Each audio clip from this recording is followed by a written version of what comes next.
第二節嘅時間呢係開始，咁我請工作人員邀請團體嗰。We will now invite the deputations for the second session to join us. 咁若然希望發言嘅議員 I hope members who would like to speak, please put up your hands. Mr. Ma Fung Kwok, you've indicated you want to speak, so I would like you to speak, be the first one to speak. Never mind. There'll be other opportunities for us to discuss this topic. I'm sure when the Bills Committee is formed, there will be even more discussion.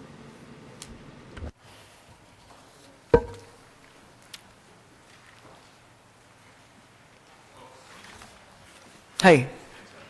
咁長嘅時間咧，我都想講講啦。好啊，阿馬議員。During the first session, I thought that members of the public attending our meeting today should follow our rules. They've indicated their, position very clearly. They don't really need to, take any such actions. So I hope the chair can be more stringent in enforcing the rules of this council. Thank you, Mr. Ma, for that reminder. I will now strictly enforce the rules of this council. All right, I'd like to thank all the deputations and individuals for attending the meeting of this panel.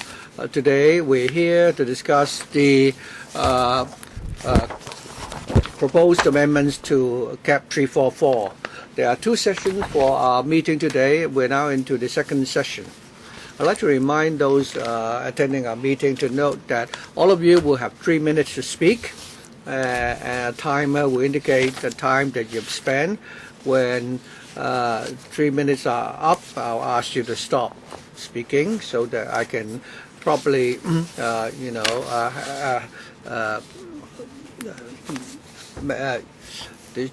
manage the meeting. And if you are not able to finish within 3 minutes, you can submit the rest of your views after the meeting to our Secretariat so that they will be circulated to members and the administration.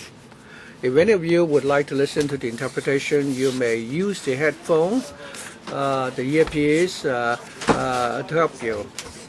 I'd like to remind those present once again that what you say in this council will not be protected by the Electrical Powers and Privileges Ordinance, that is CAP 382. And your submission similarly will not be covered by the same ordinance. I'd like to remind all those present and those in the public gallery that the chamber of the Legislative Council has issued a notice to all those attending meetings of LegCo requiring you to follow the rules. And the notice has already been circulated to the representatives and the deputations which are present.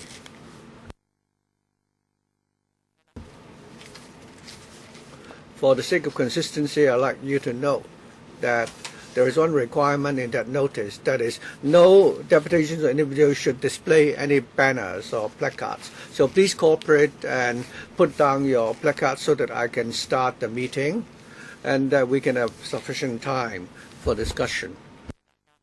Thank you very much. I will now invite the first person to speak. After all the deputations have spoken, I'll ask the administration to respond, and then members will ask questions. Mr. Lee Man. Thank you, Madam Chair. I represent the owners of the housing development in Yuen Long, and to put forward their request. The Kingswood Villas is one of the largest housing development in Hong Kong. Many of the owners' rights are unfairly treated pursuant to the DMC. We have more than 10,000 owners for the last 10 years. We've been working, fighting for the amendment of the DMC. So our only recourse is to ask the LegCo to amend the DMC so that the rights of owners can be sufficiently protected. Regarding the DMC managers, we believe that no matter how we try, we cannot do anything about the DMC managers. For major housing developments, there are several units in each phase. How can we have several thousand, get organized several thousand owners, coming together and agree to dismiss a DMC manager? So I agree with the proposal that the terms of office of DMC manager should be for only 5 years, and after 5 years, the owners can decide whether or not to renew his contract, or through public tender, all members can then have a meeting and then engage a different manager. Only then can the owners negotiate on a fair basis about remuneration. Take Kingswood Villa, for example. We have 18,000 units. The management fees amount to about $200 million per year. 10%, 20 million, 7% more than 10 million. For such a large amount of remuneration, I'm sure many property management companies would be interested. But given the constraint of the DMC, it's very difficult for us to negotiate to the property manager about their remuneration. And for a large housing development, I think we should set a lower ceiling for DMC fees, and that it should be aggressively reduced. Or there could be a fixed level that is commensurate with the market rate. Thirdly, regarding the calculation of DMC manager fees, we should exclude unreasonable expenses like water charges, water tariffs, and electricity tariffs. I read from the news and some TV ads that about the DMC managers having done a lot of work. But then whatever expense is being incurred by the management office, they are reflected in their remuneration fees. The DMC remuneration fee is something extra and not reasonable. Since they only need to issue checks and put down the signatures, I don't think they should charge such an expensive manager fees, and therefore they should be eliminated. Next one, Mr. Wong Fo Kang. Chairman, because of time constraint, I will just concentrate on bid rigging and maintenance. If there should be an overhaul of present procedures, I think there will be implementation problems. So I will just make some proposals. We have always looked at maintenance at big housing estates. Very often the problem has to do with the consultant. The consultant must be subject to the supervision of the OC. In other words, the consultant fee must be part and parcel of the entire maintenance project. If the amount is over 20%, then it must be passed by the entire owners committee. This can plug the loophole. Secondly, small owners cannot get a copy of the contracts or tendering documents. Sometimes they are just displayed, or they give you a very simplistic table and then you are told to vote on it. But we think the law should state that small owners should be able to get such documents.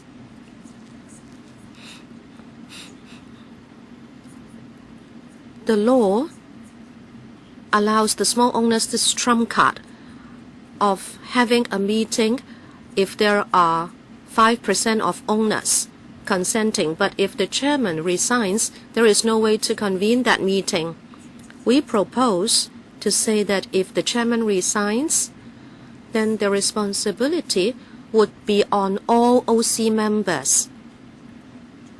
The committee members should hold a meeting and discharge the responsibility. Also, proxies. We have heard that there are counterfeit proxies. We hope the law will stipulate that apart from the owners signing the proxy, the one getting the proxy should also sign. In other words, the one who is getting the proxy should know which proxies belong to him. This will eliminate the possibility of counterfeit proxies.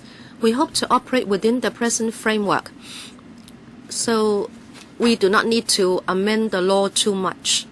I also like to say that the agenda should be set using a different timetable. Thank you. Mr. William Lai, Chairman, good morning. I represent the Federation of Hong Kong Property Management Limited. We'd like to make the following proposals. We think that the proposal is still vague about major maintenance works. Should it be set at $200,000 or 20% of the annual expenditure? We think this should be made more mechanical. If it has to do with the foundation, the outer layer maintenance, or that it is done according to the order of government departments. If it has to be done after pooling of funds, then we would call it a major maintenance project, so that owners and the OCs would know which projects are termed major works. And about having a meeting and the threshold for resolving on major works, we agree that it should be set at 20%. This is about attendance, but the threshold should still be set at 50%, because we think 50% is already fair. Also, 5% of owners being able to call a meeting. We think it is acceptable. We can accept the setting of the agenda, but then, since there may be other items, I wouldn't agree that there should be absolute priority given to the item proposed by the 5% of owners. I think there should be room for discussion. And then DMC manager. The threshold is now raised or lowered from 50% to 30%. We don't think it's appropriate. 30% would mean that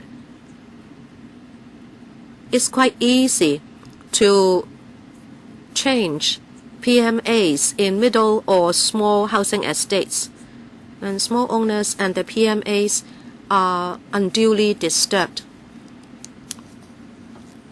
This is our view, and also, as I said, we hope the HAD will be more proactive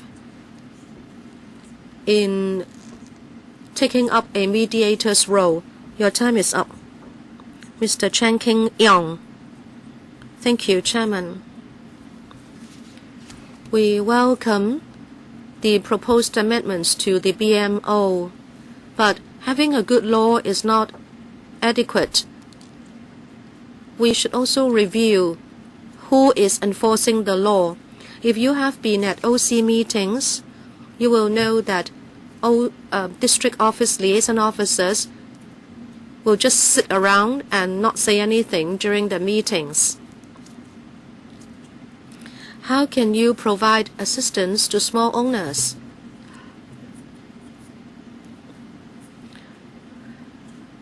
Liaison officers may know building management well, but they are rotated from time to time. So this time around, we think the administration should have dedicated liaison officers assisting OCs. There should be professional training given to them. And those who know building management work well should stay in their positions, so the DOs can provide better support on a district basis. The administration should also review the role of the HAD in building management. If you foresee problems, the administration should consider proactive intervention. Maybe you should act as a mediator or arbitrator. Thank you. Mr. Poon Tat Wing. Thank you, Chairman. I represent Tin Ping Estate OC in Shangshui. We think Cap 344 should be amended.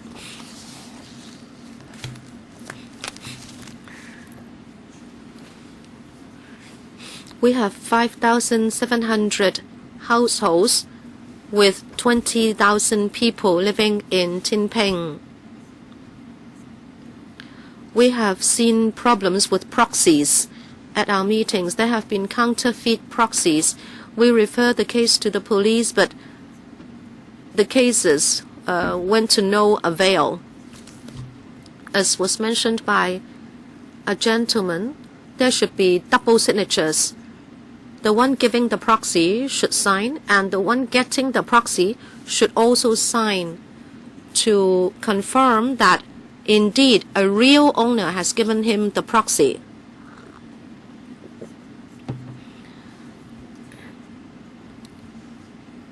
At least you must be a member of the OC before you can vote. If you cannot prevent counterfeit proxies from appearing, then people can make use of the loophole to vote on certain resolutions, and people with ulterior motives can manipulate the situation. We also hope that the treasurer and secretaries must be owners. Why is it that non-owners are allowed to be secretaries and treasurers of OCs? Maybe you just want to set up OCs.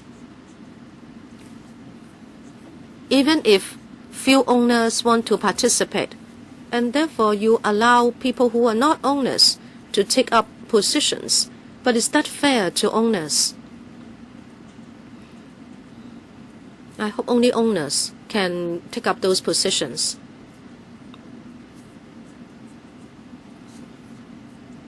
There are no penalties in Cap 344. Even if there is a criminal deed committed, and then proxies again, the list should be displayed before the meeting, but I hope it could be displayed 24 hours before the meeting, so people giving the proxies will know that they have indeed given the proxies. And also after the meeting, there should be a cooling off period of 7 days. Thank you. Mr. Lau Ki Fong. Thank you, Chairman. I am from Sun Pei Community Dynamics. Many residents have told us that in estate management, there should be severe penalties. I cannot agree with the HAD that OC members work voluntarily, so we should not penalize them. But as you know, an OC has total administrative and financial powers, and the major maintenance works can cost up to hundreds of millions of dollars. Even if it is voluntary work, there should be penalties because of the powers involved. I hope you can invoke the Corrupt and Illegal Practices Ordinance to supervise these people. Next, proxies. Many residents are telling us that very often proxies have been counterfeited. And in fact, people are saying that hundreds of dollars or even $1,000 could be used to buy a proxy. Some elderly people did sell their proxies to people because of the money. We have seen that people have counterfeited proxies even if a real proxy has been given. We therefore propose dual signatures so we can have a trail of who is giving and who is getting the proxy, and it will facilitate investigation by law enforcement agencies. I also think that the HAD is too passive. When people go to the HAD for assistance, it will just say you go to the Lands Tribunal or it refers you to other places. The HAD has an important role as a middleman. It should do more with the OCs and owners to play a bigger role to help them instead of passing the buck around and then take up no responsibility. That is important. Thank you. 唔該你，下一位係 Thank you very much. Next, we have Mr. Law Sayen. I'm very glad the members can listen to the views of the public. An important spirit of CAP 344 is that housing matters should be determined by the owners themselves. I think the intention is good, but when it comes to enforcement, we see many flaws. Many residents have made the criticisms that the BMO or the HAD is a toothless tiger, and when there is a problem, they cannot address the problem. In the North District, we've seen many major housing developments which around this time is due for major renovation. Same, for example, Changhua Estate. I've heard many residents complaining about problems regarding voting. Many residents, indeed, it is true that many residents do not actively participate at OC meetings, and they would usually tend to give their proxies to someone they trust to attend the meeting. But there are many problems with proxies. Many other deputations have also said that when that there have been incidents where people would buy proxy, people offering $1,000, $2,000 to buy a proxy so that the OC or the PMC property managers will be able to get some benefit. I think we have to address this problem. It has been suggested as to whether or not we should regulate these proxies by way of the Prevention of Bribery Ordinance, and that the ICAC can play a monitoring role so that we can contain the problem of regarding proxies. There could also be a double lot system so that the person who write the proxy, the person given the proxy would know whether something has gone wrong. We've heard of cases where owners didn't realize that somebody faked, actually imitated their signature to sign the proxies, and when they discovered and tried to rectify the problem, they could not do anything about it. And when they complained to the OC and when they took the complaint to the HAD or even the police, it couldn't help. It didn't help either. So we understand the fake proxy forms or people buying proxy forms. I think the government should really, deal with these problems,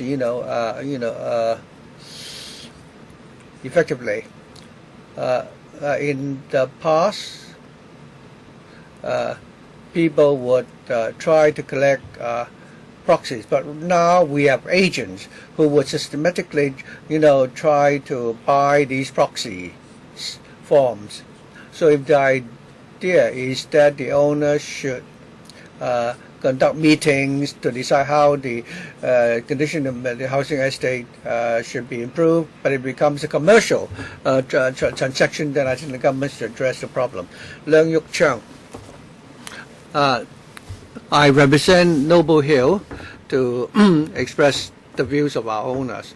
We are in favor of the proposed amendments to CAP 344. We'd like to make the following points. First of all, regarding the OCs meetings. This is a very important meeting. It will determine the appointment of MCs, DMC managers, and also renovation projects. But there are many loopholes regarding proxies, so that a small number of people can actually control the OC meeting.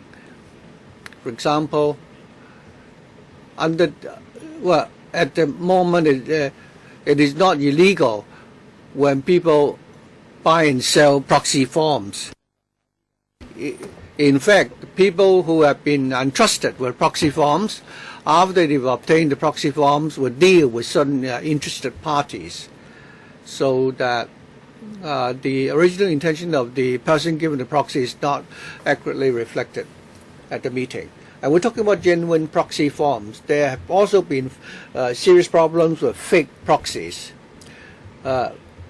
When people collect proxies, even if you use a standard form to get a proxy form, you can do that, and if anything happens, and you cannot, do anything about it afterwards. Even the police said that nothing could be done. Even if the owner could identify the fake proxy form, but if the resolution has already been endorsed, then it must be enforced. And when contracts are signed with major contractor, even though the resolution is reneged afterwards, and nothing could be done about the contract. So therefore, we like to propose the following should be done. First of all, at OC meetings, be it an OC meeting or OC meeting convened by the DMC manager, it should be covered by the Prevention of Bribery Ordinance. That is all the votings, the proxies, the nominations, the electoral committee and so on, all these should be governed by that ordinance, as in the case of the rural committee elections or the election of Kaifong associations. There should be clear penalties, and that they should be regulated by the ICC. We also propose that there should be a cooling off period for the resolution. Even so there should be a cooling off period of 7 days, so that all the resolutions passed at the OC meetings, be they elections or other items, that there should be at least a 7-day cooling off period. And if certain anomalies are being found, if fake proxies are being discovered, then the resolution should not be enforced. Mr. Anson Lam, thank you. I represent the Liberal Party. In principle, we agree with the proposal to raise the threshold for meetings concerning major renovations. But large housing development have thousands of units. It's difficult to convene an OC meeting and get 20% of the owners attending. If the meetings are aborted all the time, and as a result, if the number of shares will increase from 50 to 75% for the endorsement of a resolution at the OC meeting, then nothing could be decided at the meeting. We propose that the threshold should be, the proposed increase in the threshold should be reduced, so to make the new ordinance more effective or enforceable. As to how we define major renovation projects, we have to consider the size of the units in the housing development, the affordability of the owners, and so on.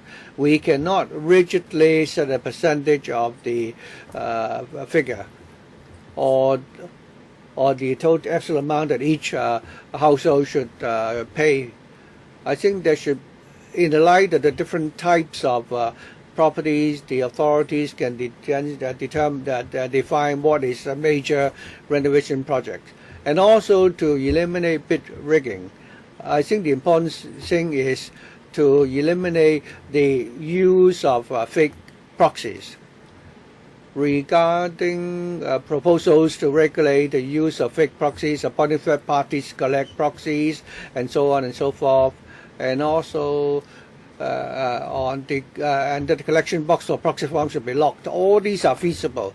Unfortunately, the authorities are not attaching any criminal liability to any breaches of these regulations, and is not willing to make it compulsory requirements. As a result, all these measures are rendered ineffective. Mr. Lee Chi-king. I also represent the Liberal Party Youth Committee. regarding the present proposed amendments. First of all, regarding the quorum for OC meetings, reducing the quorum from increasing from 10 to 20%. It's not effective, especially when we need to discuss major renovation projects. We can easily have more than 20% of the owners attending the meeting. Raising it to 30% wouldn't be a problem. Another requirement is for the 50% to be raised to 75%, namely for a resolution to be passed. I think this might be problematic. Take the Yau Yat Chin community, for example, where I serve. In the housing development, there are different types of units of various sizes. In Yau Yat Chin, you may have large and medium-sized flats, or in Yau Yat Chin, where developments of large units, and there are also housing developments with very small-sized flats. And there could be only 6 to 20 flats in a housing development. Raising the threshold from 50% to 75% is not a major problem. When there is a major renovation, all the owners will come forward. But if you talk about housing development with more than 1,000 flats, if you arbitrarily increase the threshold from 50 to 75%, according to past experience, whenever there were major renovations to be done, we couldn't meet the 75% threshold. So I think as a compromise, setting the threshold at 60% or 2/3 may be a good first step, and that we can try them out at the larger housing developments. For housing developments of less than 30 units, there could be a lower threshold. Thirdly, many deputations have talked about the question of proxies. Other than fake proxy forms, we have also heard of proxy forms being lost. Someone might have entrusted someone else to vote on their behalf, but then at the meeting it is said that the proxy form is lost. So someone suggested whether we should have a dual proxy form, and that there could be a cooling off period after the meeting. If you take a double proxy form, for example, sometimes the OC will send out proxy forms to all the owners, and it takes a lot of time and costs a lot of resources if you have a double form system. Regarding the cooling off period, could we start counting the cooling off period from the time the ballot box is open to so that people will know who has entrusted whom to be their proxies. I'm Victor Ng from the Castle Row Concern Group. Recently, owners have complained to me that the renovation cost for the project is more than $200,000, and some complain that they've paid these renovation fees, but they're not given receipts.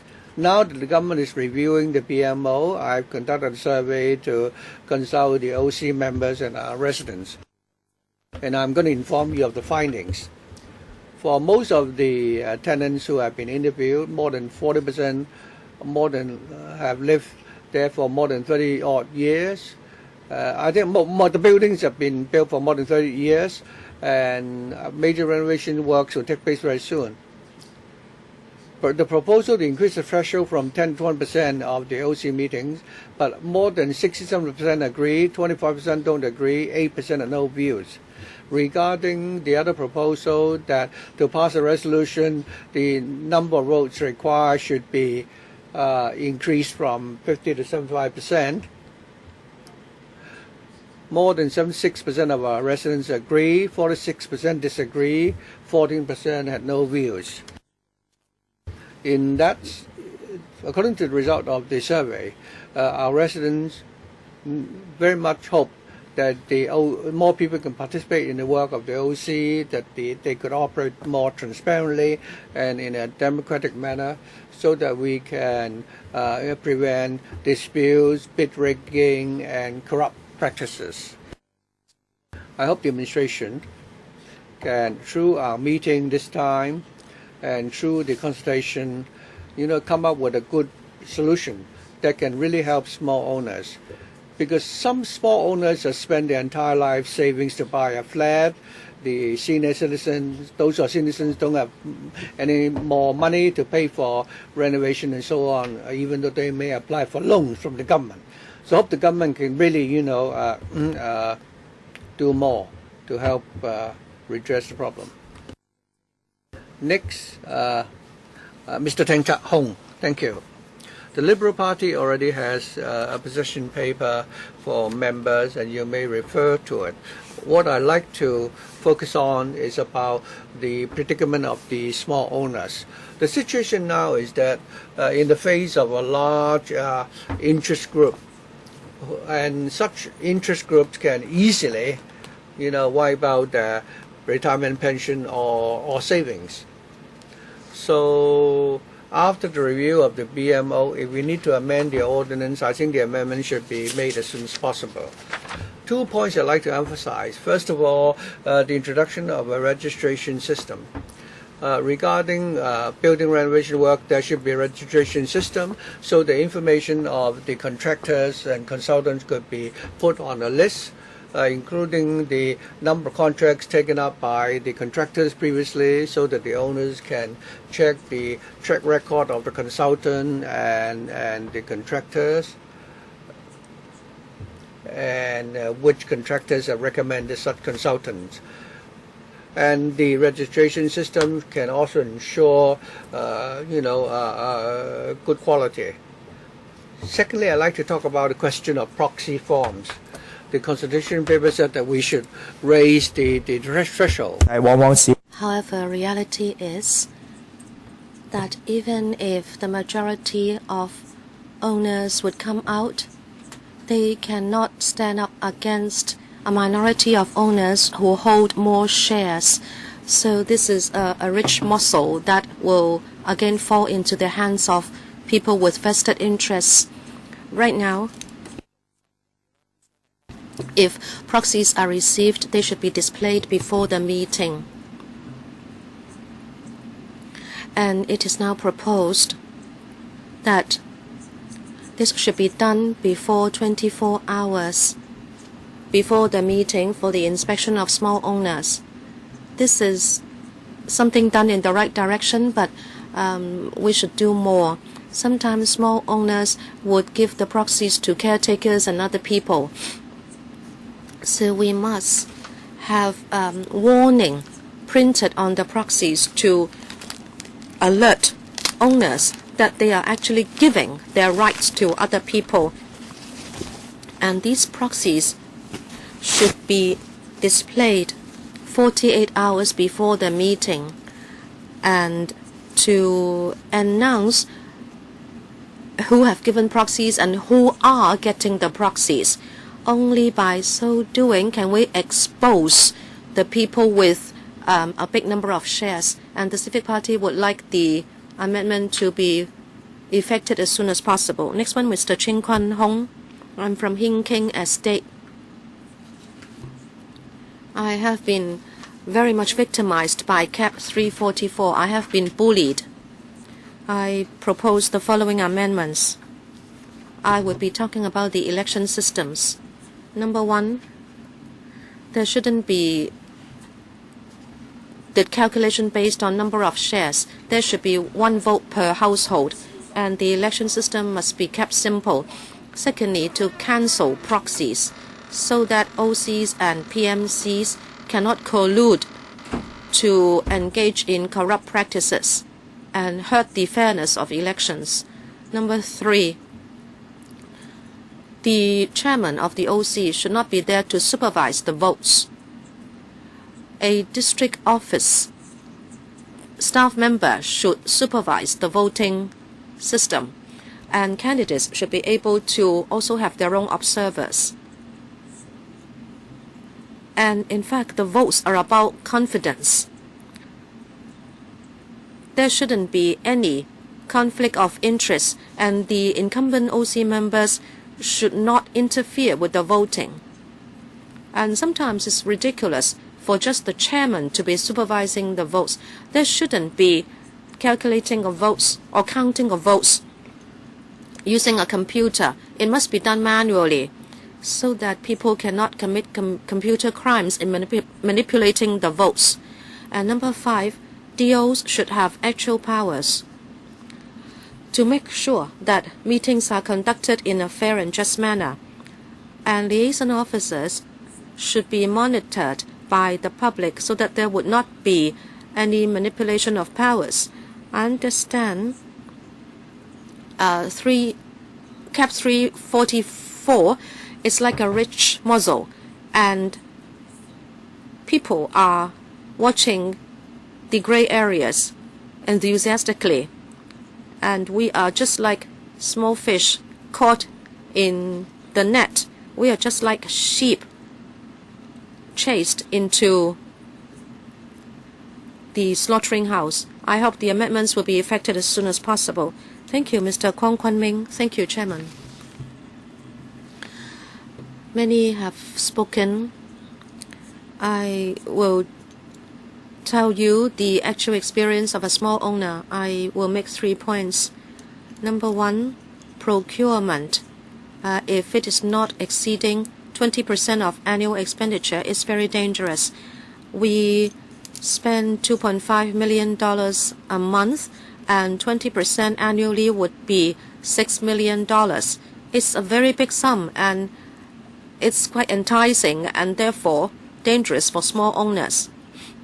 Small owners have no right to speak, and we cannot supervise the casting of votes.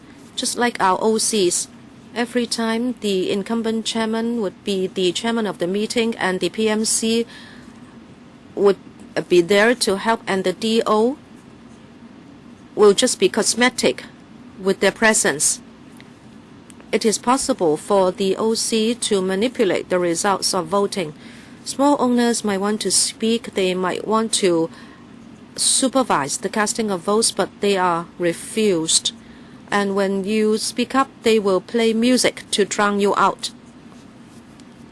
We would complain to the DO, but the DO says they are in no position to act. So small owners cannot do anything.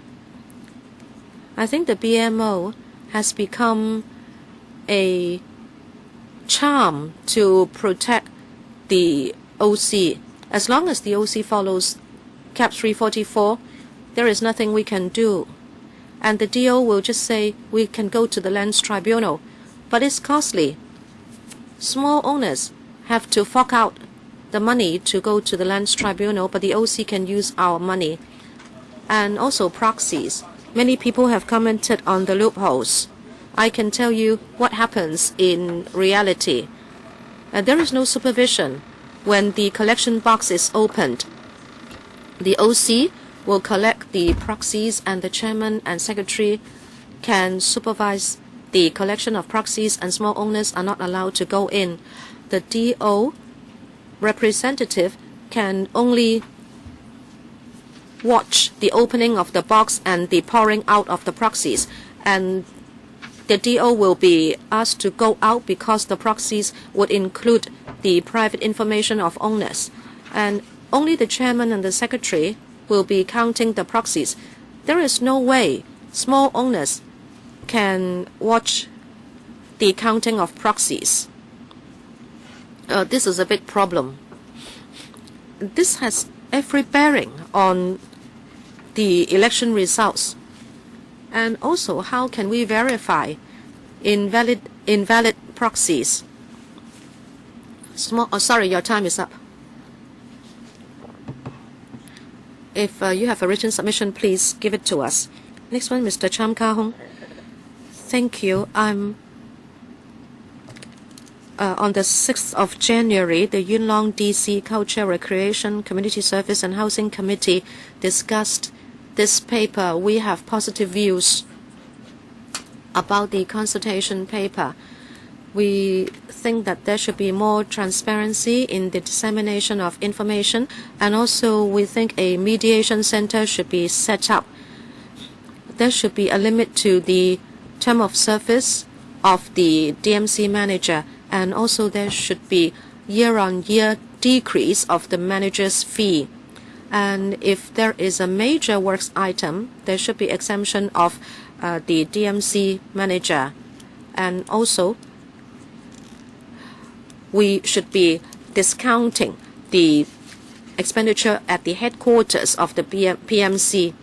We believe 5 years as the term of office should be right, and we also say there should be year-on-year decrease of the manager fee. We also think that it's difficult to define major works. We propose that we should have reference to the management fee paid by the households. And if there is evidence of bid rigging, we should refer it to law enforcement agencies.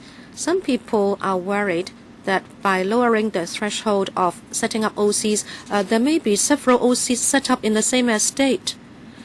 And it shouldn't be up to the chairman to decide who should be able to be in attendance. It should be done by all the members. And also about verification of proxies, the chairman may have a conflict of interest, so it should not be up to the chairman or the convener to decide whether proxies are valid. It should be up to professionals like lawyers and accountants to do so. Displaying copies of tendering documents can make the process more transparent, but we propose that we should give the gist of such tendering documents for easy comparison. We also have reservation about putting documents in the post box because many people are not owner-occupiers, they are tenants. I think you should inform owners by email or apps to tell the owners that their proxies have been executed. And also, there should be a limit of proxies that one can get so that election results will not be manipulated. We believe the amendments should also apply to existing estates. Thank you. Next, Mr. Mak-Tak Ching. In recent years, we have seen many disputes involving exorbitant maintenance fees. A small owner might have to fork out hundreds of thousands of dollars for maintenance and repair. And we have formed an alliance throughout Hong Kong, and in the end we have been able to secure this present consultation exercise to amend Cap 344. This is encouraging. But there are stand-alone buildings, and their owners are worried that such enhancement of threshold proposed in the exercise has not taken them into consideration. For stand-alone buildings, they have a small number of shares involved. Many owners are already aged and they might have moved out from the buildings. So there are no owners who are forming OCs, and OC meetings can be aborted easily. If the threshold is enhanced, it will be even more difficult for renovation works to start. Many such owners have already said that there have always been financing problems and a lack of quorum at meetings. So if the threshold for passing a resolution on major works is enhanced, the resolutions cannot be passed and a few tendering exercises can become aborted. In the past, there have been such incidents already. In 2007, there is the Fire Safety Ordinance saying that buildings should enhance their fire installations by installing fire hoses, etc. And fines can be levied if owners fail to do so. But sometimes such installations are not feasible. And in the end, the FSD summoned such owners. And small owners sustained a lot of mental pressure. And I don't want this exercise to repeat that experience. When you propose amendment to the Cap 344, you should not again victimize owners of stand-alone buildings. We have collected views of such small owners, and we would ask you to say if they have 80 to 100 households, then you should draw a line there. And for buildings with such a small number of owners, they should not have the threshold enhanced. Thank you. 方國生 Next, Ms. Christine Fong. Thank you. The HAB is now reviewing the CAP 344, and I think this is really long overdue. If it is also a good thing that it is willing to listen to the views of the public. Many deputations and individuals have referred to the problem of proxy forms and also the definition of owners committees. The more transparency, the greater transparency, the better it is for the small owners. Before reviewing CAP 344, CAP 344 has been enacted to deal with problems of building management and DMCs. For the DMCs, I hope that the HAB and the Lands Department should help in the supervision. So that right from the outset, there might be deeds which are not fair. As the chairman of the OC at Lower Park, I have found that some of the leases have been very unfair to the small owners. So whether or not it's the lease or the DMC, I hope that we can also cover that in the review of 344. Regarding expenses incurred by the DMC manager, we used to have work on a percentage basis, and I think that should be stopped because as expenses incurred increases, the remuneration of DMC managers should also go up as well. I think we should stop, for example, payment for water tariffs and electricity charges and so on, or also including the expenses incurred by the parent company of the DMC management company. For when there are major renovations, bid rigging is a major problem. I hope that the HAD can,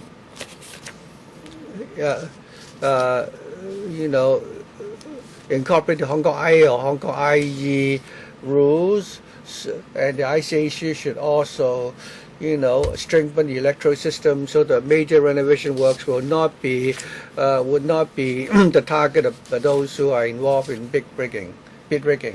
And also the owner should have the right to terminate the terms of the DMC manager before the expiry of the contract. We propose that the tenure of the DMC manager should not be more than 2-3 years, so that there could be better service quality, and that owners will only can elect only those DMC managers who are efficient. And also the remuneration of the DMC manager should not be calculated as a percentage of the overall budget.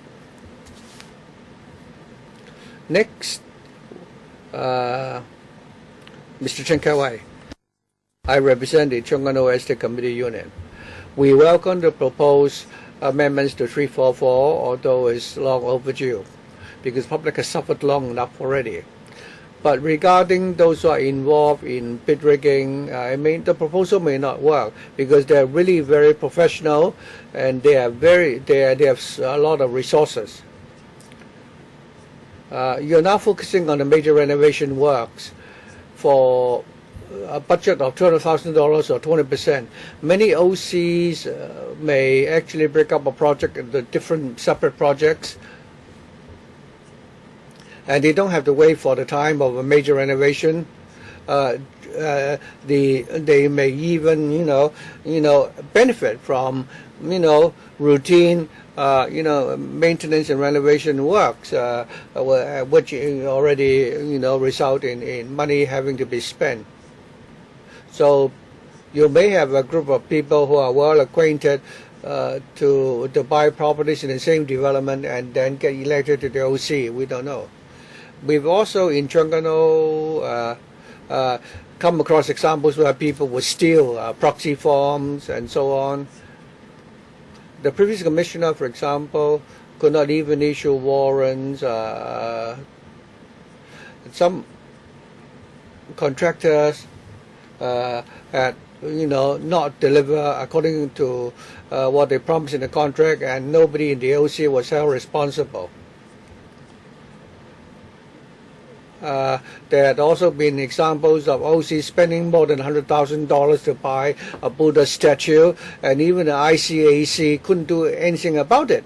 So even if all the OC members go to the nightclub and spend a lot of money lavishly, there's nothing that the owners can do. I'd like to propose, first of all, that the DMC's remuneration should be subject to some limit, and that different government departments should work together to tackle the problem, and that there should be more resources. Every time we ask liaison office, they will ask us to seek our own legal advice. So please have the government could provide free legal advice to the owners.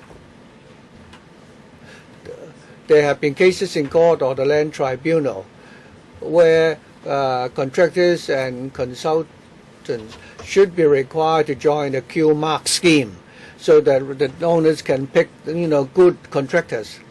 Many companies which have had been involved in many legal litigation should not be would be ruled out by the owners. Aouyang Ho Kwan, as a chairman of an OC, and as we've heard from many other deputations earlier, I think the root of the problem lies with the DMC. Although we all know that 344 should not be overridden by the DMC.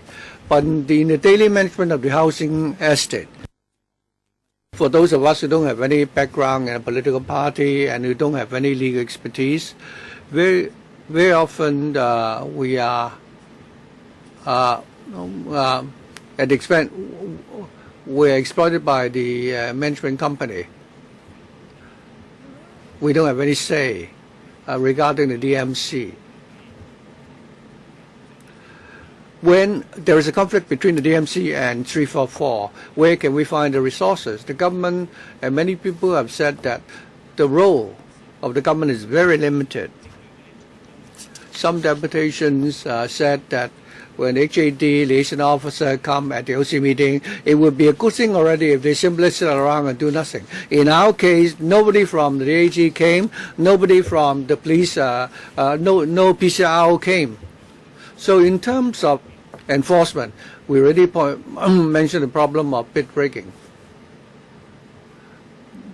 But that should already be regulated by another piece of legislation. The question is whether or not someone is there to enforce the law, and how should the government enforce the law? When there is major renovation works to be done, normally this happens once every 20, 30 years. But during those 20, 30 years, there could be minor contracts where things may go wrong and bid rigging can also take place. The DMC also governs the remuneration of the manager. But small owners simply have no bargaining power to argue with them. Very often they will simply invoke the law. As for the daily routine expenses, we have to work very hard to check in every item the account before we can monitor the way they spend money. Very often the management company, just because sometimes they would actually exaggerate the amount spent so that they would also get a larger remuneration on their part. So how much can the government help us?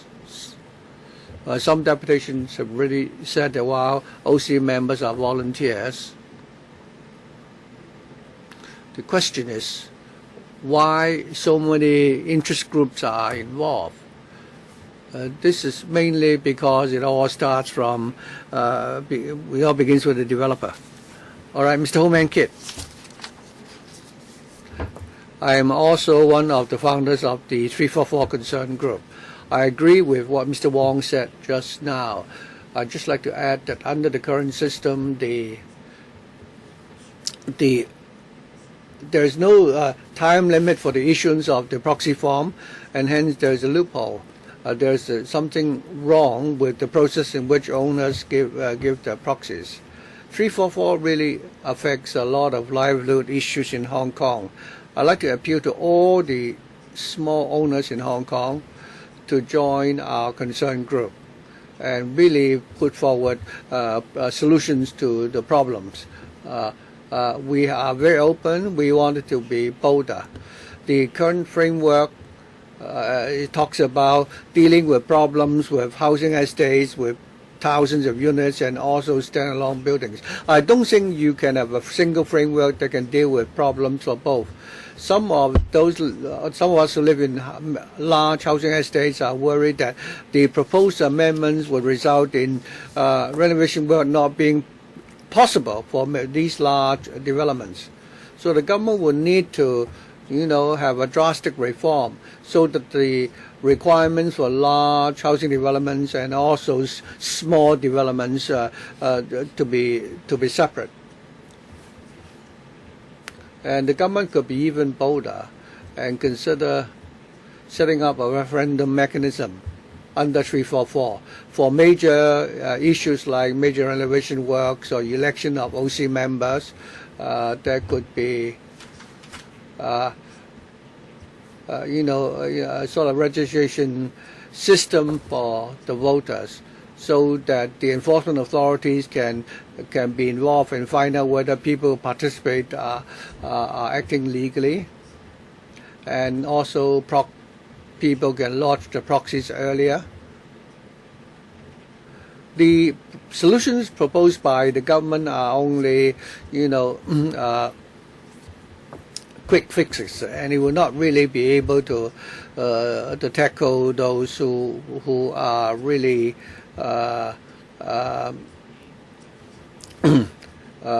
very experienced in such malpractices. So if the government does not overhaul the whole system, you are just passing the buck on to the small owners. Regarding the management of the rural areas and villages, the government is doing a much better job than the management of the buildings where we live. The government is providing a lot of backup for the rural community, those living in rural areas. Your time is up, and we will now first invite the administration to respond, followed by questions by members. Director. Thank you, Madam Chair. For the second session, 20 deputations and individuals have spoken. I understand many of the issues that they have raised. Several of them refer to the question of the remuneration for DMC managers. In the consultation paper, we have proposed that if owners want to terminate the appointment of the managers, what should be the arrangement? We have two proposals. Either the threshold be lower from 50% to 30%, or that the tenure be set at 5 years, so that if the owners find it necessary, they can terminate the contract of DMC managers who have not performed well. We will continue to listen to your views and we'll come to a decision on that. Secondly, many deputations refer to the question of proxies. In the constitution paper, we put forward many proposals. For example, we would require that there should be a proxy collection box, and that it should be double lock, and it should only be open when there is a third party there as a witness.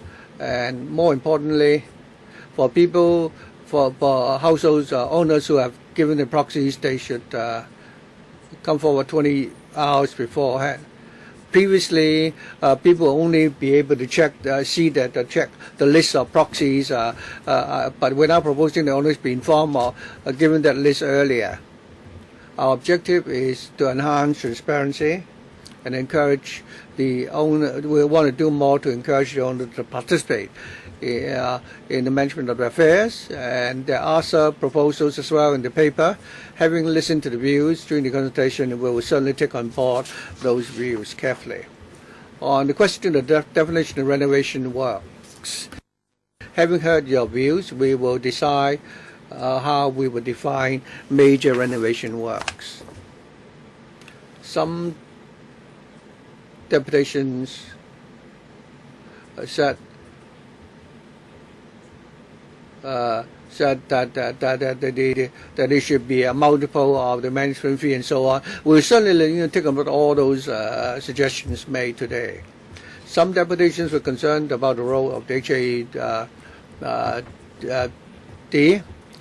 In terms of building management, well, the OC is a legal entity. Through different measures, we want to help the owners to manage the buildings. First, we provide a legal framework through Cap 344.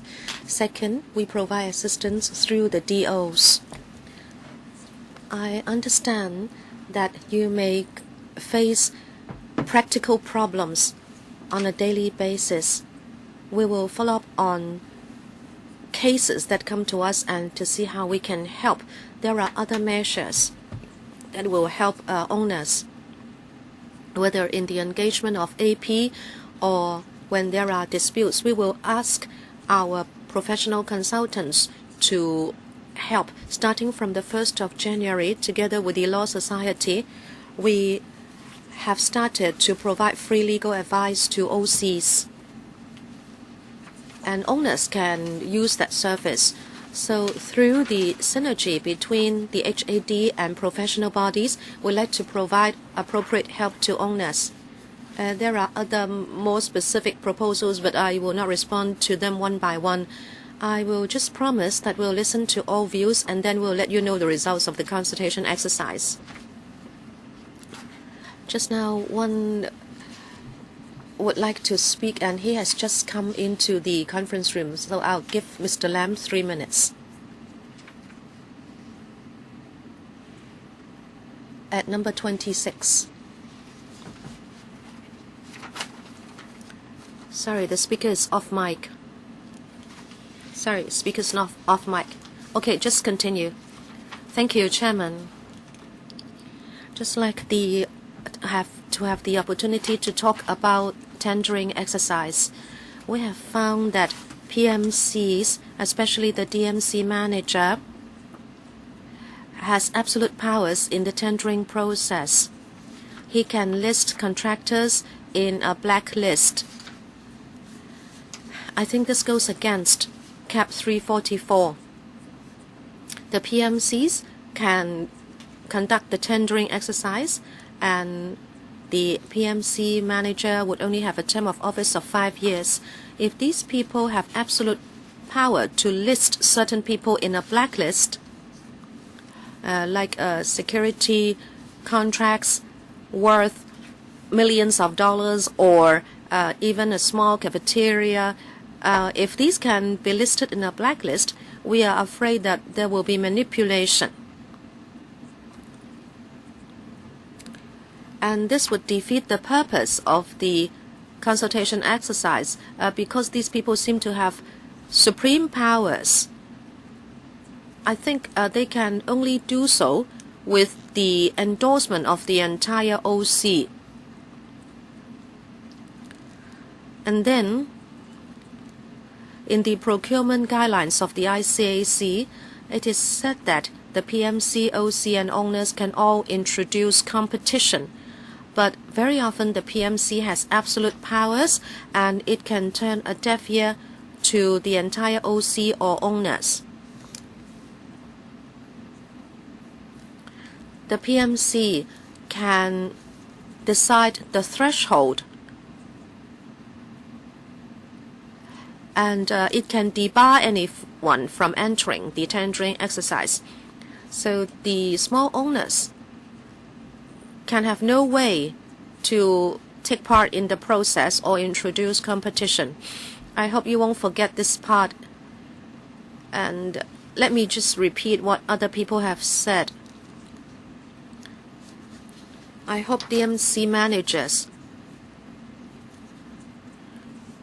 can be subject to automatic tendering after a certain period of time. I don't think you should just lower the threshold to 30%. In other words, the situation should not be A or B, but rather A and B. 4 members have indicated their intention to speak. Anyone else? 5 members. 4 minutes. Mr. Yu Siwing. Thank you, Chairman. First question. The 75% threshold for major renovation work. It is not difficult for new or large estates, but for tenement buildings aged 50 or 60 years old, sometimes it's difficult to trace the owners. Do you have a compromise for such cases? How can you encourage such stand-alone tenement buildings to undergo repair? These are exactly the buildings which need repair. So do you have a supplementary guideline in order to achieve the same purpose? Number 2, again, stand-alone tenement buildings.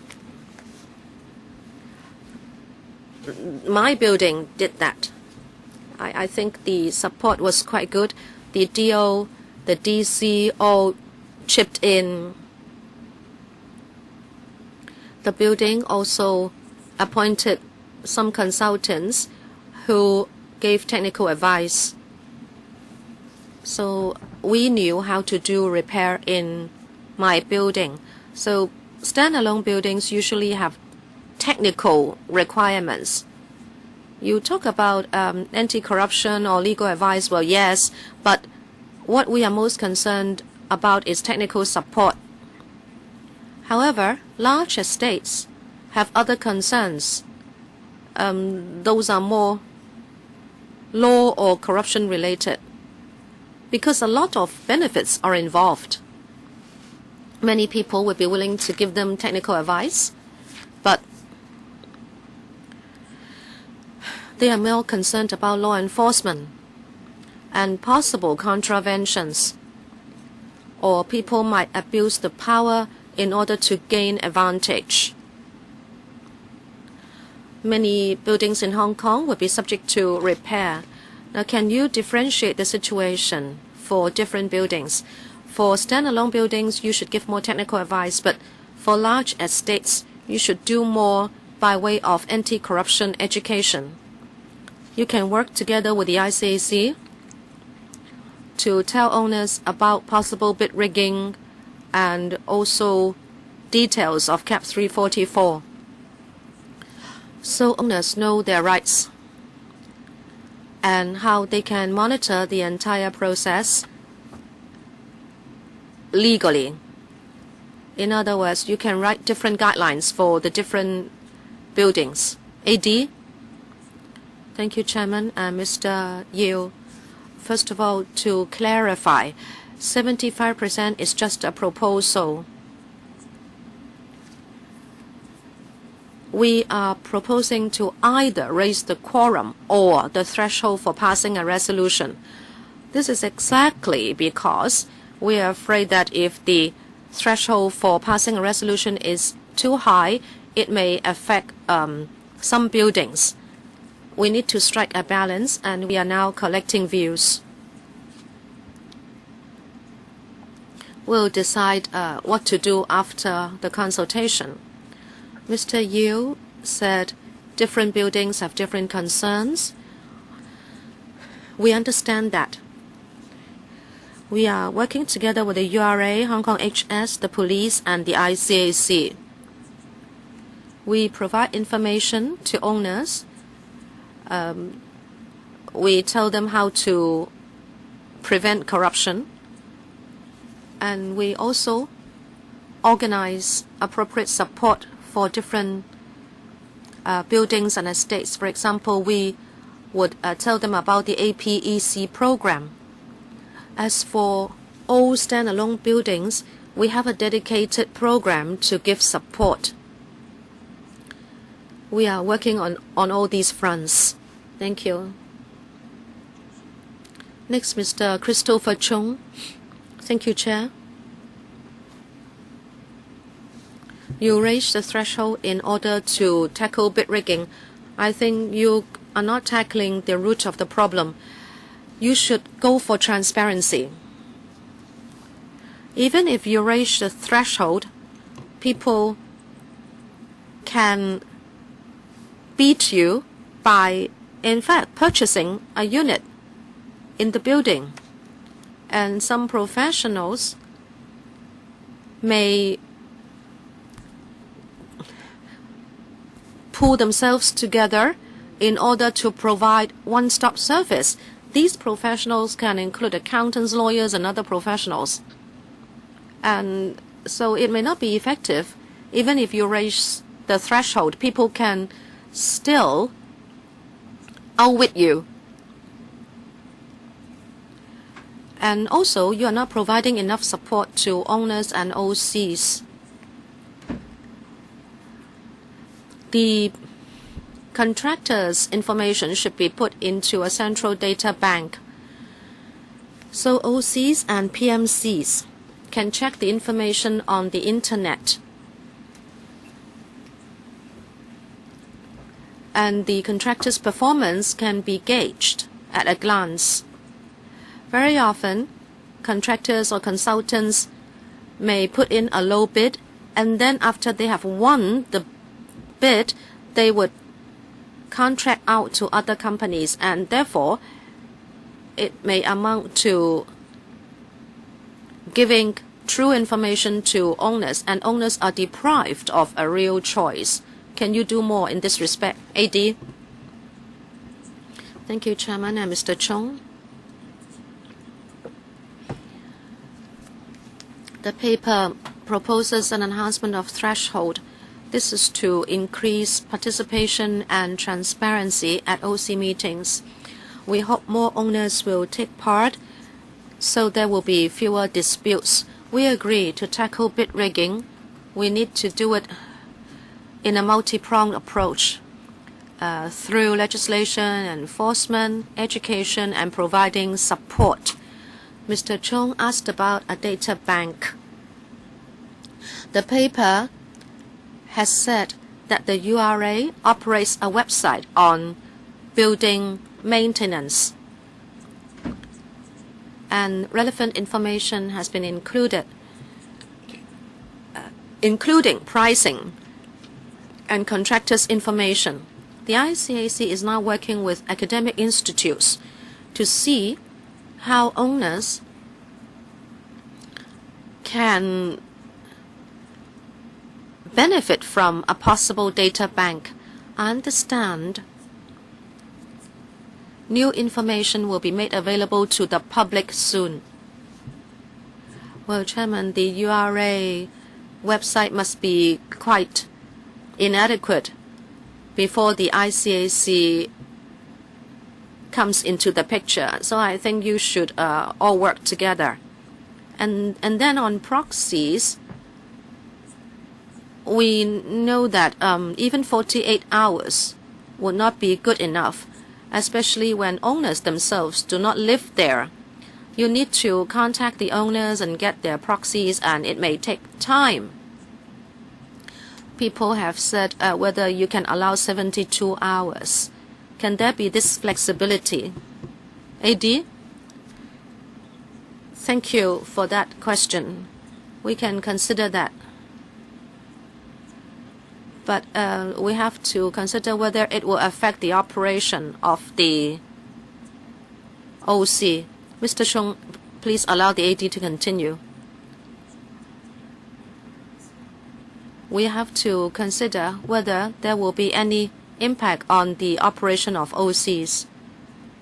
Next, Mr. Tony Chair. Thank you, Chairman. I certainly would support a review and amendments of the BMO. But as I said in the last session, if the authorities will use this consultation paper as a front and not think of effective ways to prevent corruption and other illegal practices in terms of building management, I would be most unhappy. As I said, if you only rely on small owners, they cannot do too much. And it was mentioned that this is quite syndicated, and they are really professional. As I said, as the paper says, you said you would like to wait for the Competition Commission to do an investigation into bid rigging at the appropriate time, but we shouldn't be waiting anymore. This is already a serious problem, and many people have already said that bid rigging is a big problem. And another question I'd like to ask is this. Many of the deputations today have asked about the role of the HAD and whether or not it could be enhanced. So in terms of building management, how many staff does the HAD have? How many OCs does one such a staff take charge of, and are they given any special training? Assistant Director. Thank you, Mr. Tony Chair. We understand that bid rigging is a matter of public concern, and in the paper we've said that we will adopt a multi-pronged approach to tackle that problem. The police and the ICAC are also working on that. Last year, the police had set up a special task force to follow up on cases of bid rigging. All these law enforcement authorities are already working on cases which involve criminal offences. Well, actually, bid rigging is anti-competitive, and it will be dealt with by the Competition Ordinance. We're also working on publicity. The ICAC is also doing a lot of work. They publish a guideline on building renovation. They've also provided a standard template of format for owners reference, and we also, through the HAD, disseminate information to owners. So, on the other hand, we hope that we could do something to enhance the transparency of OC meetings so that more owners can participate actively in the work of the OCs. More participation from owners can actually help prevent the problem from taking place. And secondly, the HAD now has about 1/4 of our liaison officers are now working on work related to building management. For these colleagues, we do provide them with a lot of training on building management, and we also train them on legal knowledge, and also we will continue to help the owners with their building management work, and also by working together with professional bodies like Mr. Chair's Institute of Architects or Surveyors. We also work together with the Law Society and other professional bodies. The HAD, together with the assistance of the professional bodies, will certainly help some owners deal with problems relating to building management. Claudia Moe. I think the problems arising from 344 is so obvious, especially the problem with bid rigging is so rampant. I have personally witnessed OCs of some standalone buildings which operate like an independent empire. It's like a private club. When they need to renovate the external walls of the buildings, they don't really do a lot of work. They just repaint the external wall, but they insist that mosaic tiles should be used instead, making it so much more expensive. Of course, it's a good thing that we're now reviewing the ordinance, but one question is, for example, the quorum for OC. You're proposing to increase that further, and I don't think that will work. In one housing development, there are 3,000 households. If you ask for a third of that, I've actually personally seen the OC meeting being aborted, and a lot of documents will need to be printed also. Increasing the threshold further will really scare them. And when resolutions are passed for major renovations, the threshold is further increased to 75%. While the intention is good, But the government has also told us that what about standalone buildings with only 12 units? You will never get 75%. You always be short. People could be traveling outside of Hong Kong or at work. Now that you are reviewing the ordinance, it's like a person trying to, enhance his health. You would need to look at the size or the physique of the person and determine how he should reduce weight. I understand you can't work on the basis of number of blocks. How about counting on the basis of the number of flats or units, or how many households? Otherwise, it would really benefit the larger developments at the expense of the smaller ones. But if you help the smaller ones, the major ones will suffer. Just count the number of units. Would that be possible? And secondly, we've talked for so long about the need for the Competition Commission. I don't know whether or not nothing will happen even until 2017. So when do you have you heard all the views of the deputations and electrical members? When at the latest do you think you will implement all these proposals? Would it be possible that that will take place before 2017? Thank you, Ms. Mo, for the question. We understand that the different developments of different sizes are different. So we are putting forward two proposals in the paper this time. During the consultation over the last couple of weeks, we've heard many views. Some deputations asked whether or not we should count on the basis of the number of units. So our principle is that on the one hand, we want these more owners to participate in these major renovation works. And on the other hand, we don't want to raise the threshold so that important renovation work simply cannot take place because of the higher threshold.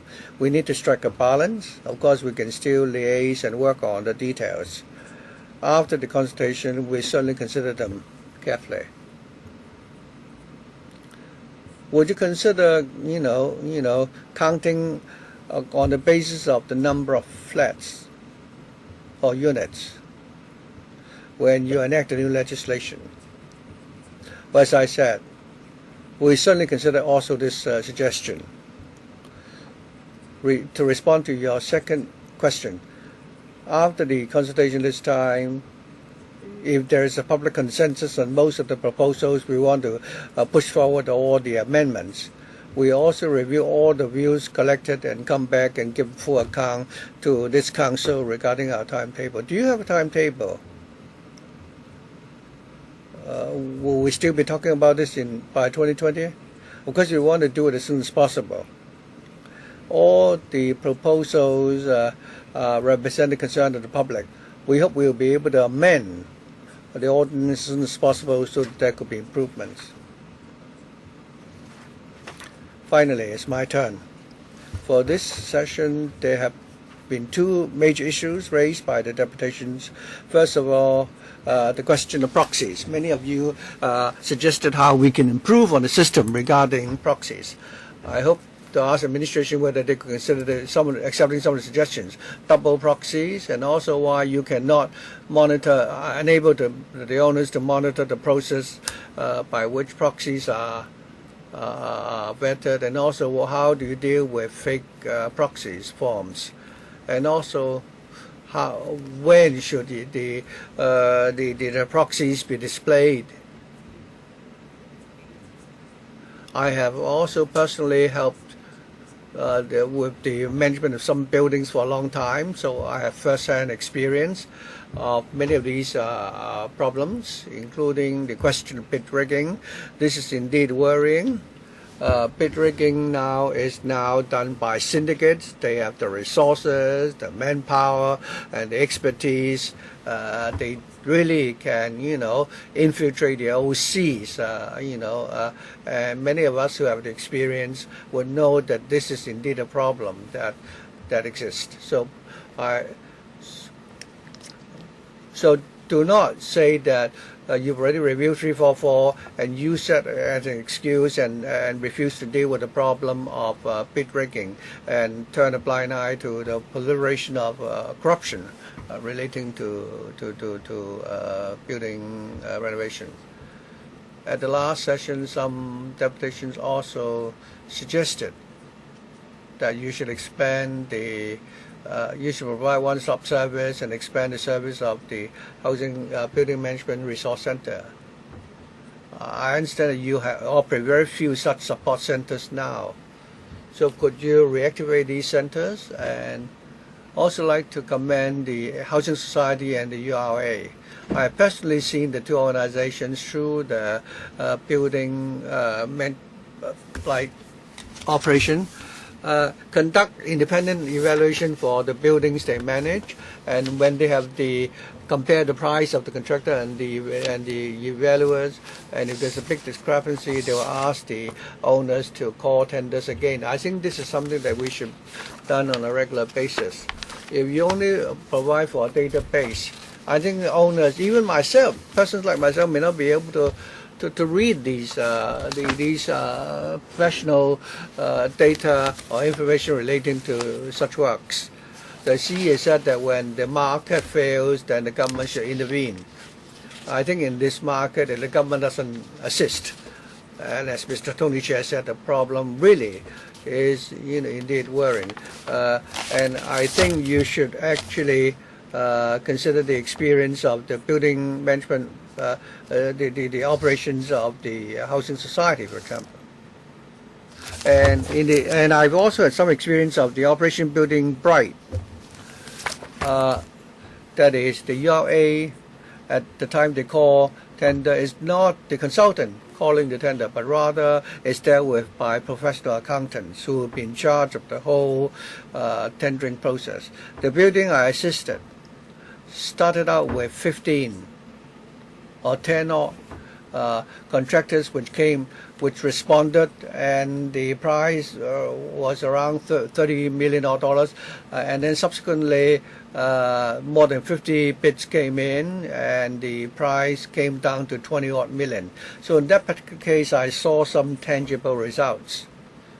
So one cannot help doubt that if we arrange for the tender through consultants, it's possible that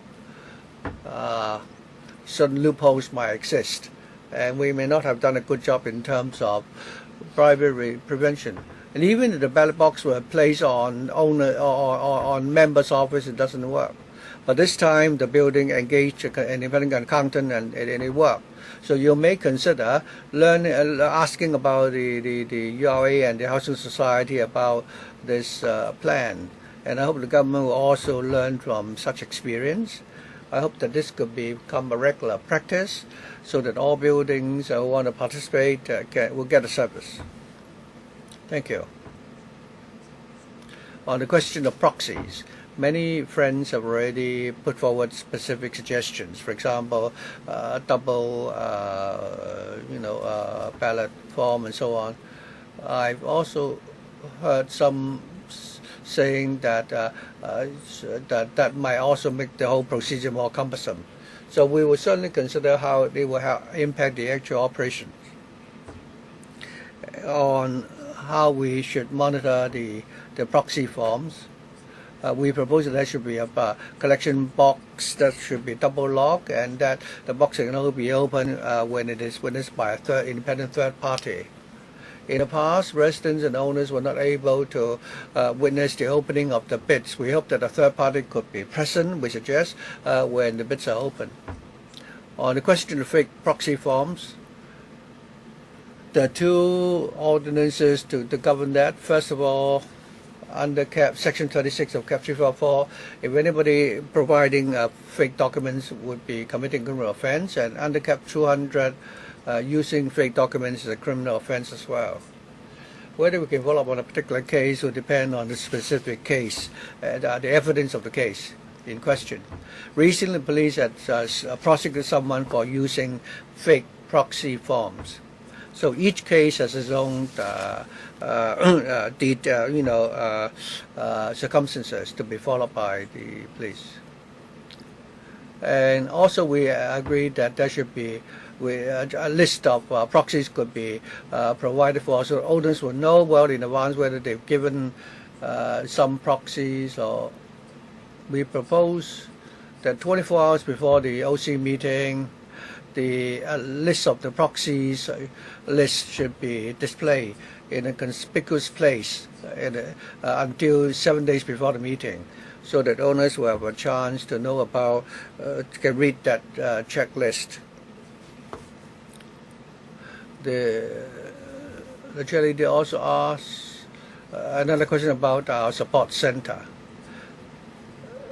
Right now, the house, we've already transferred these centers to the Housing Society.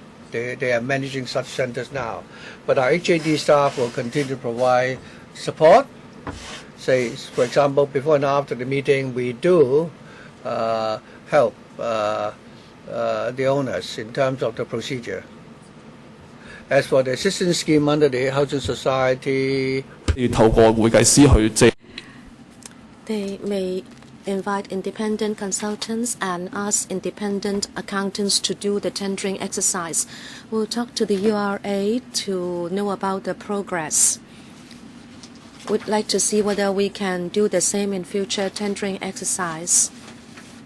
But then they can do this mainly because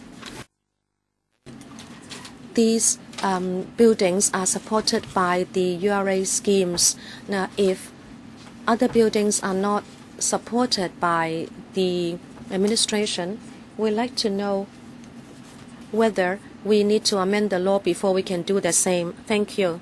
Well, it's not so difficult as long as you say anyone who is receiving the service of the government must do this. Well, exactly. Those buildings which are receiving government assistance are already doing this. We'll have to think about buildings which do not have such assistance. Second round, Tony Chair, 3 minutes. Many members mentioned the proxies.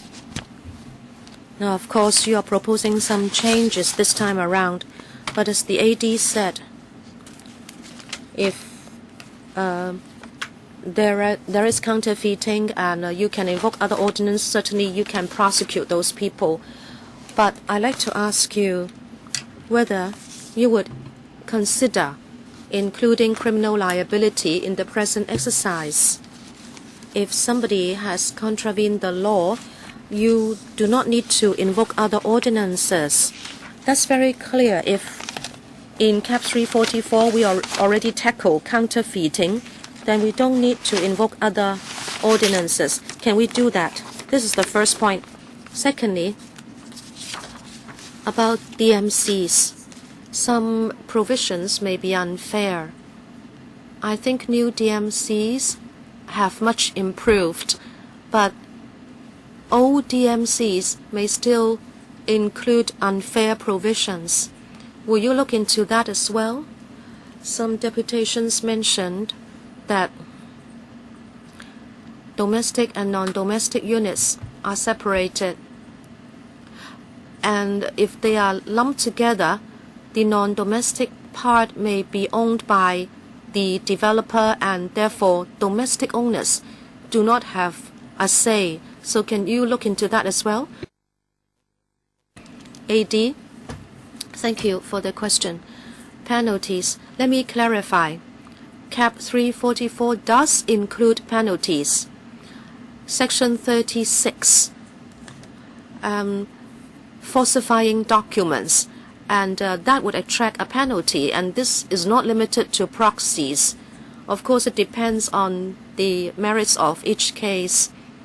And also in Section 27, we require OCs to do auditing, and the annual financial account should be endorsed by the OC plenary. There is a plenary if they do not do it, and also if they fail to take out third-party insurance, there is penalty.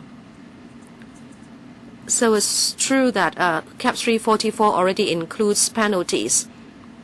Secondly, unfair provisions in DMCs. Mr. Chair, you are correct. The Lands Department has done a lot in recent years to put requirements on new DMCs. And the Lands Department has to give approval before a new DMC can be effected. But a DMC is a private contract signed by owners and the developer. It is a contract.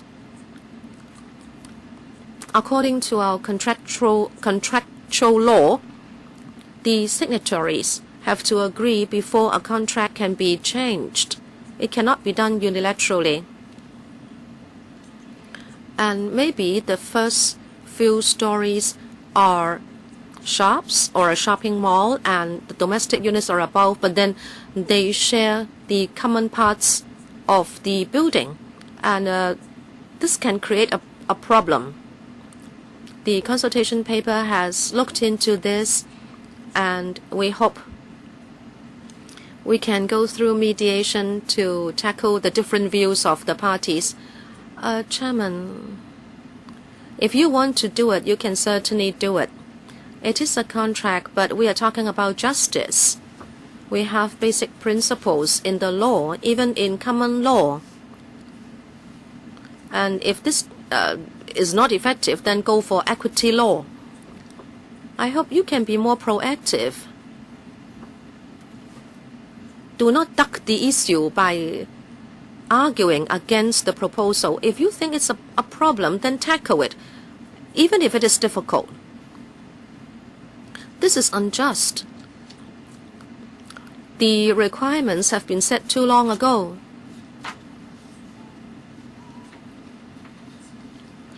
We are also tackling other kinds of private contracts. And sometimes you also allow certain provisions to be exempted for the time being. I mean, if there is a will, there is a way. You can go back and talk to the Bureau Director. Well, yes, Mr. Chair's point is a very crucial one. Very often, small owners cannot do anything about DMCs. The AD, can you be more positive? Can you take back the issue and then report later? AD, we are still doing public consultation. All views collected will be studied, and we will certainly report back to Council. Well, if you only limit yourselves to Cap 344, you may not be able to tackle it, but never mind. We can follow up the issue at the HAP. Chairman, I hope the administration will not use this as a front. You are consulting the public, and it takes time for the law to be amended. And Chairman, you must be aware that in the paper you still refer to the competition law. You will have to wait for it to come into force and then for the commission to do an investigation. Well, that would be too long. The public are victimized. They are in a dire strait. They are bullied. I represent the professions, Chairman. Many professionals want to do a better job. But there are these syndicated professionals who are in the way. The administration is duty-bound to do something. AD? Thank you, Chair. As you have said, if there are professional syndicates doing bid rigging, then we must have someone with legal powers to do investigation. The Competition Commission is already consulting the public. It has written some guidelines already. But if criminal liability is concerned, we do not need to wait for the competition law. The two enforcement agencies are already working on this. Well, AD, I hope you understand. Those who have experienced syndicated bid rigging can tell you and the public that you cannot just rely on the competition law. If guidelines can help, then the ICAC guidelines would have already done the job. I have talked about the Operation Building Bright which has been successful. But a lot of public grievances have been caused. Now, I would take that as a provisional answer, but the competition law will not be able to help too much. We all want mediation, but my observation is that it will not be able to solve the conflicts. Mediation requires willingness on both parties. I hope you will think about this. There are all these disputes regarding building management. AD, anything from you? Well, thank you, Chairman, for your observation. We share your view. We are talking to two professional bodies about a new program to take targeted action, especially how the two parties can be brought into a proper and formal mediation process. Maybe you can consider mandatory mediation. Let me thank the deputations and individuals for coming. Your views have been very valuable. We will continue to follow up on bid rigging and building management. You have been a great help. Thank you very much for attending. We also thank members for supporting this meeting. Thank you very much. 唔好意思啊，請各位留意其實建築物管理條例嘅公眾諮詢呢，就喺2月2號已經會結束㗎啦。若然各位今日表述意見嘅朋友呢，係希望係提交意見書嘅話呢，請按呢嗰個諮詢期嘅時間呢提交。咁大家都明白，如果諮詢期裏邊提交嘅意見書呢，亦都會呢係必須呢係會計入嗰個諮詢範圍裏邊。咁當然今日大家向立法會表述嘅，我哋秘書處都會整理嘅。唔該你。